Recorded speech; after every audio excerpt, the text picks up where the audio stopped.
So, dito nga po mga kalingap mga kids, si basher ni Beyonce na buhay na naman at sinabing mag-burlesque queen na lang si Beyonce. So, yan po yung ating pag-uusapan po mamaya mga kalingap mga kids.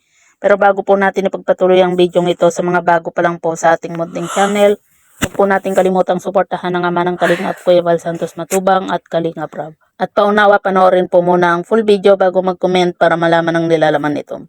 So, dito nga po mga kalingap mga kaidsi, nabuhay na naman po itong basher na ito at talagang halatang inggit na inggit po itong basher na ito dito kay Beyonce dahil nga po sa hindi mawala-wala po yung lagi po niyang sinasabi na burlesque queen nga daw po itong si Beyonce. Noon pa man po mga kalingap mga kaidsi, sinasabi niya na po ito dito kay Beyonce. At ayun nga po mga kalingap mga kaidsi, sabi nga po niya dito na tumigil na nga daw po itong si Monay. Yun pa po ang tawag nga po niya dito kay Beyonce, Monay. Nakakasira nga daw po sa pagkanta. 'Di ba? Grabe yung inggit po niya dito kay Beyonce kasi nga po hindi niya matanggap ata na magaling kumanta itong si Beyonce, sexy at talagang marami po yung humahanga dito kay Beyonce. Kaya naman na itong basher na ito inggit na inggit nga po Pambira, yung sasabihin niyang Mona itong si Beyonce, saan banda, 'di ba? Doon pa nga lang sa birthday ni Kalingap Edo nga po na ang suot lang po ni Beyonce ay yung short saka long sleeve, no? Talagang napakasimple pa lang nun, pero napakaganda po niyang tingnan doon sa suot po niya na yun, 'di ba? Bagay na bagay po kay Beyonce.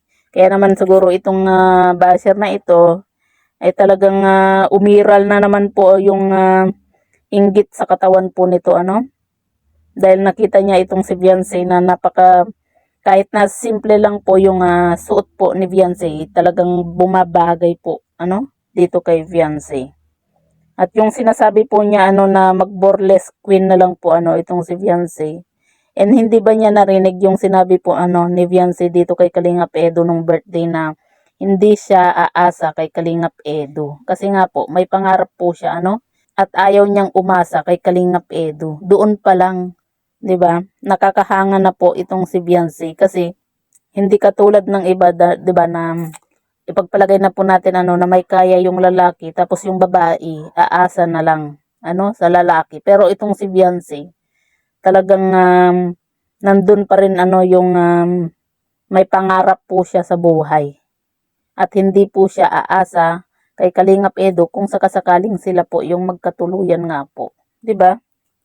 Inggit na inggit po talaga itong basher na ito. Baka siguro siya yung Monay.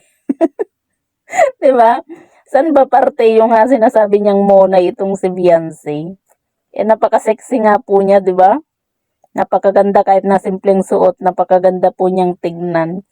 At saka inggit yata itong basher na ito sa boses po ni Beyonce nga po Yun nga po yung namimiss po natin sa mga vlog ni Kalingap Rob nga po sa EDSI. Sana ibalik po yun ni Kalingap Rob na sa tuwing may upload po siya sa EDSI. Sana yung laging may kantahan nga po kasi yun po yung isa po na nagpapaganda noon sa ni Kalingap Rob sa upload nga po niya sa EDSI. Dahil nga po kumbaga pampagod vibes lang po, 'di ba? So, yan po mga kalingap mga kadsi. Ano po yung masasabi nga po ninyo dito nga po sa basher ni Beyonce na bigla na naman pong nabuhay.